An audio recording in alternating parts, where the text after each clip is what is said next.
Good day, ladies and gentlemen. Welcome to this session where we're going to talk about research.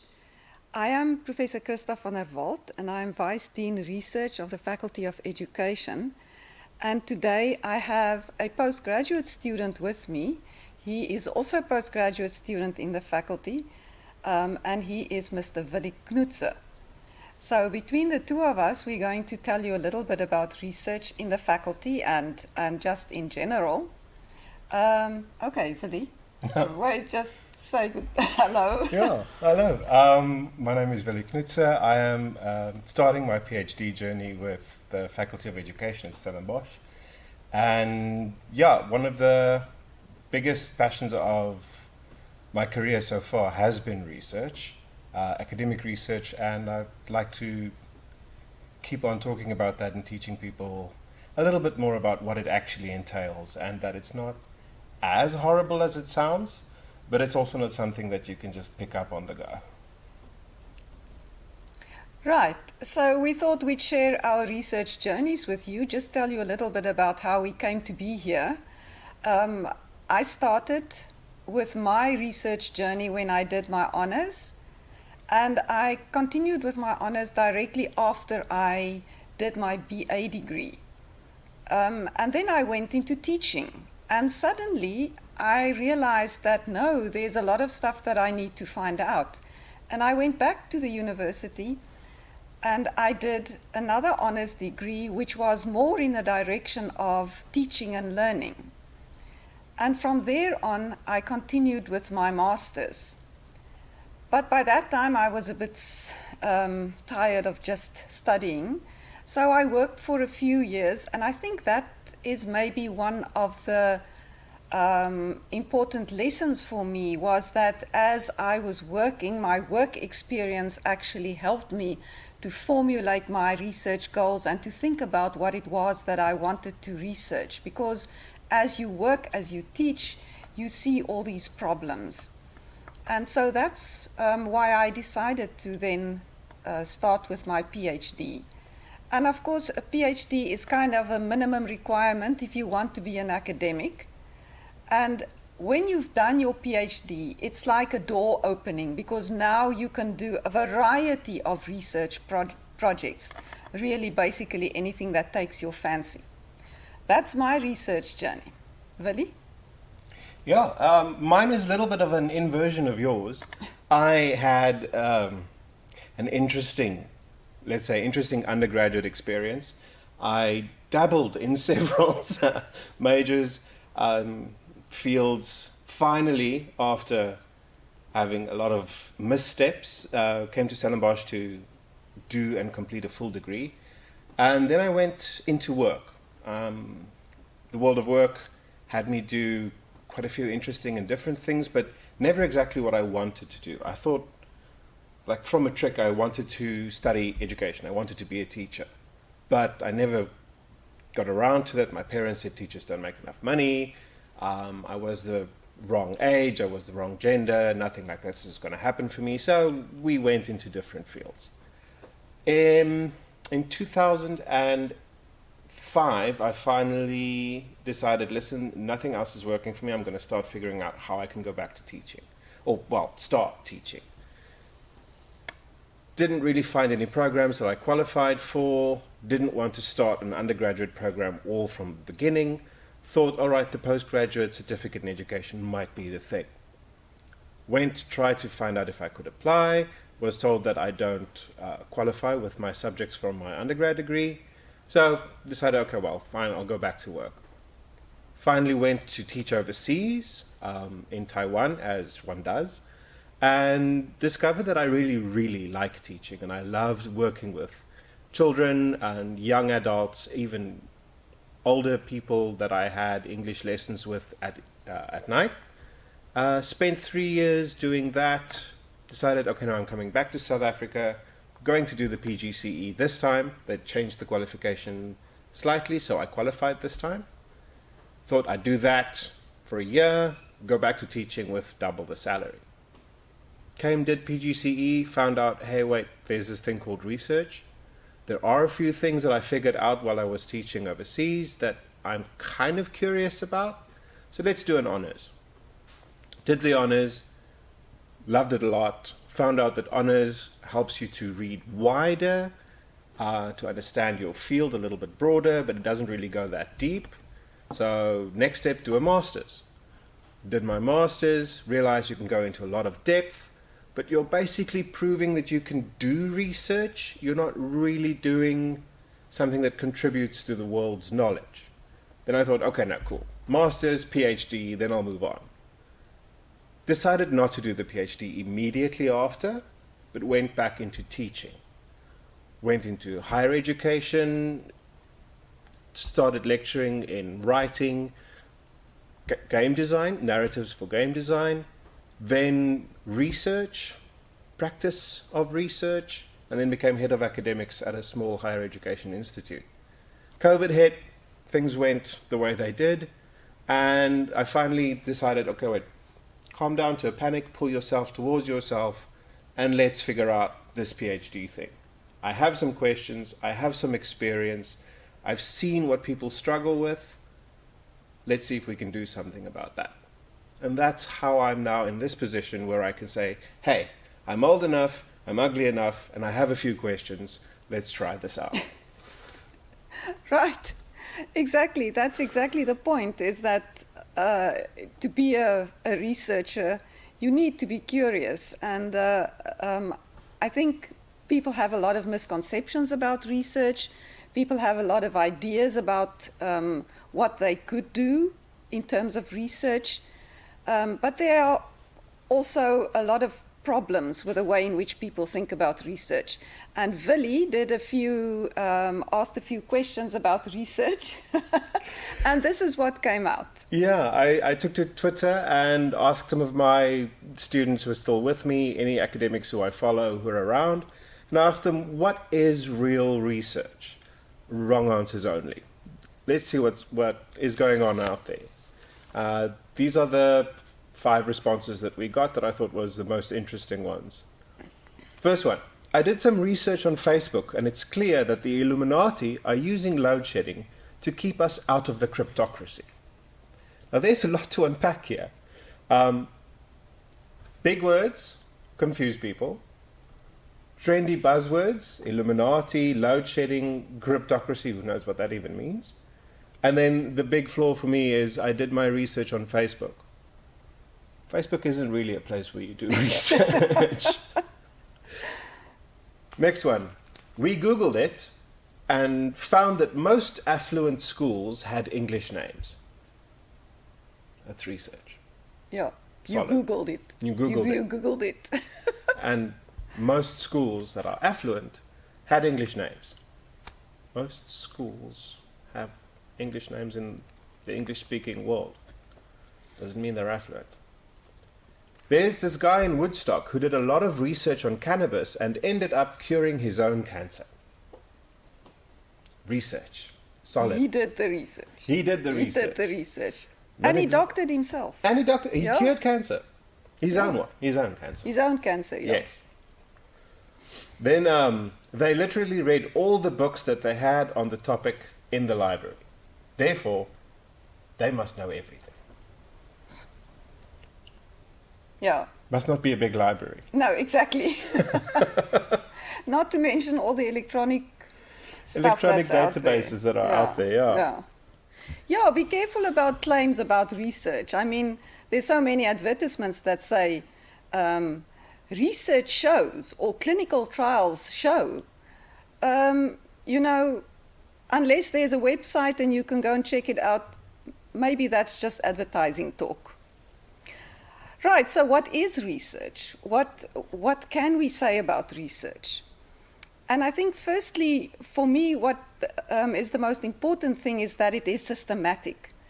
You have to start somewhere. You have to ask a question, and then you have to systematically go and look at all the sources on that particular topic and find out maybe this question has been answered many times. My standard response to people who say that they've got this fancy idea, this new idea, is the Americans have probably already solved this problem.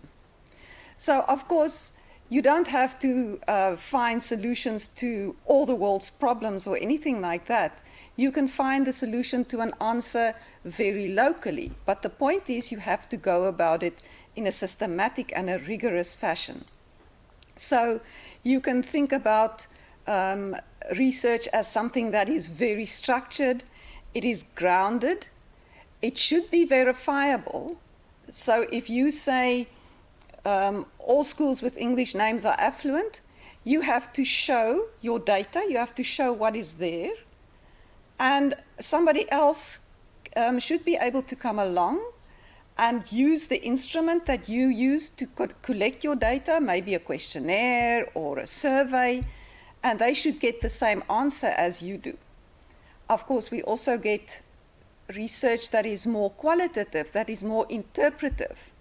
But still there's a rigor and there is a structured nature to this research that we have to keep in mind.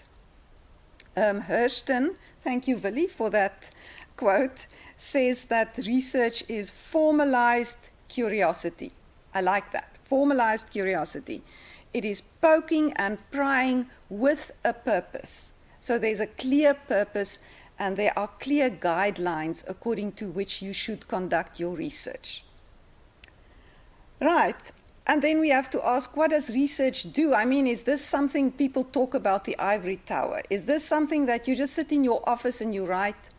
Or you go out, catching insects or setting up experiments with a Bunsen burner or something like that? What does research do? Is it any use to anybody? And Willie is going to show us exactly how some of these research endeavors, how they have added to our lives. Yeah. So what research actually does is it advances our understanding of the world. It helps to deepen how we think about things, develops processes and techniques that improves the quality of life, our quality of work, and we have some interesting technological advancements that come with that. I've brought some show and tell. This is one of the earlier forms of sharing music with the world. It's called a gramophone player. Doesn't need any electricity. You wind it up. Doesn't need a real big speaker. Doesn't need an internet connection. Does need a little bit of direction.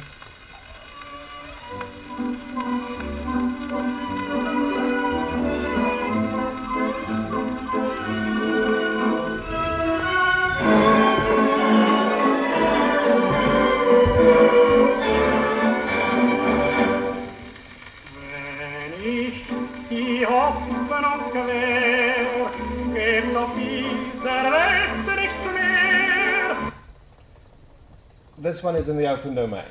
I don't think copyright exists on this song anymore. Starting with this as an example of what research actually did, is it took the idea of cylinders that held music. Well, first you had to attend music live to hear it. Otherwise there was no way of doing it.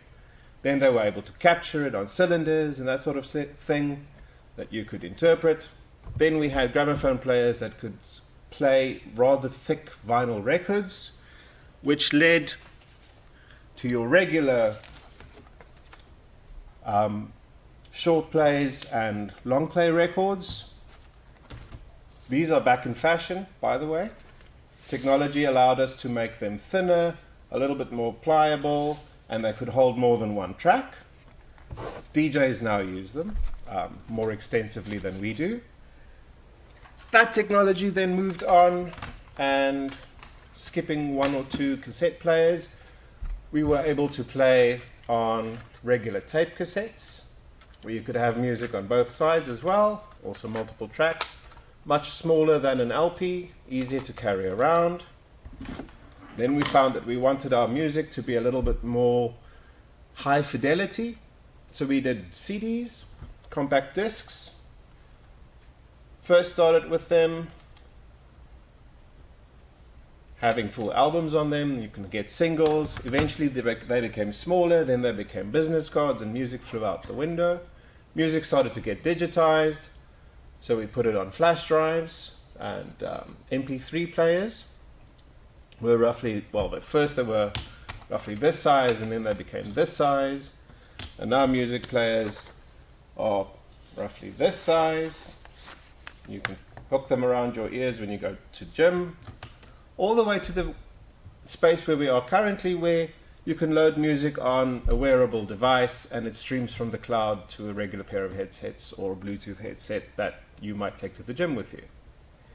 Shows you that research and development has looked at ways that we listen to music, ways that we need to carry it with us, how can we make it sound better, all the way to where we can now basically be surrounded by the kind of music that we have all the time. Research and development. Something else that's interesting about research and development, though, is how learning and how the way we think about learning has changed. Don't you know something about reading? Right. Right. So research doesn't have to be in the form of something so spectacular as a product. It can be something that teaches us how to do things differently and how to do things more efficiently. So I want to show you a reader that was developed in the late, let me just check. This was in 1856. So this was one of the very first readers that was developed. And you could see that they start with the alphabet. And then they start with words, small words, and so it goes on. Yeah, interesting. Then they go into syllables, by, die, bo, do, etc., and one-syllable words, etc., and so it goes on. But then it was found that this is not really actually how people read. People have an idea of a word, and they don't necessarily break it up into its components. And so we came to readers that are firstly bigger, but here you can also see the introduction of pictures, the pictures that link up with the words. And in this case, the learners have context. These are not words that are decontextualized, and they start telling the story, etc. So you can immediately see the big difference between this and this. So research isn't just about, you know, products or about amazing technology. It's also about what happens in our minds and how we think and how we learn. And this would be a typical education research project. Of course, Willie has done research on technology in education as well. So yes, the two, they do get together. So that's what research does. It enriches the world immensely, and it's ongoing, it's constant. But then let's talk a little bit about who does research. Because if we look at our students, and specifically our postgraduate students, these are the students who will become the future researchers. They are researchers in training. But not everybody does research, of course. If I look at the typical Bachelor of Education group, so let's say that this is the group, right? So maybe, yeah, representative of a whole fourth year class at Stellenbosch. Of that group, maybe about this many will actually go on with honors. I don't think it's really even 20%. And that 20% would put their feet on the first rung towards postgraduate studies. So they already start doing a research project. Of course, you do research at undergraduate level. You're supposed to be doing research at school already. But this is the first time when you are in charge of a research project yourself. You develop it, you design it, you execute it. So of these honor students, maybe about this many would go on with a master's, and this many would go on with a PhD. So that's how many people might be interested in research. And of those PhDs, maybe one, maybe two would carry on in academia and would become researchers permanently. Of course, in other fields, it's completely different. But the point is that research is not for everybody. Although most teachers certainly do research, it might not be for a particular qualification. But if you are in your class and you see that some of the learners struggle with something in particular, you say, okay, let me try something else. I'm going to look at their marks when we did this task. I'm going to try and do something else, look at their marks when I do it this way, and see if there's maybe an improvement. So that's very rudimentary research, but it's still research, and it's still incredibly important for teachers to be doing that kind of research. Otherwise, you're just going to repeat your own mistakes over and over again. So research also forces you to do better, to do things more efficiently. Yes, so Willie, you are in the best position now to say, what do you need to be a successful researcher? Yeah, thinking about what I've done so far, what I've seen successful students do, those who have gone ahead of me, those who might not have gone that far, there are some personal characteristics or traits that you need in order to make it through the program or through the year and to get into research in general. I think the most important thing is probably you need to have curiosity and the desire to figure things out, to understand what is real, how do we really understand things, and how can we make it better. That kind of curiosity and desire to figure things out is important. The second, and probably equal to this, is stick-to-itness. Once you get going in a direction, you need to be able to stick to it. Not necessarily with your methodology or your research question. Those can change as you go along, but you need to stick to doing the research that you want to do. If you want to do a master's, you need to stick to it and see it through. If you want to do a PhD, you need to stick to it and see it through. And in order to stick to it and to be able to see it through, you need some opportunities and some abilities. Opportunity-wise, you do need financial opportunity. You do need the ability to have time in your day, every day, that you can dedicate to academic work.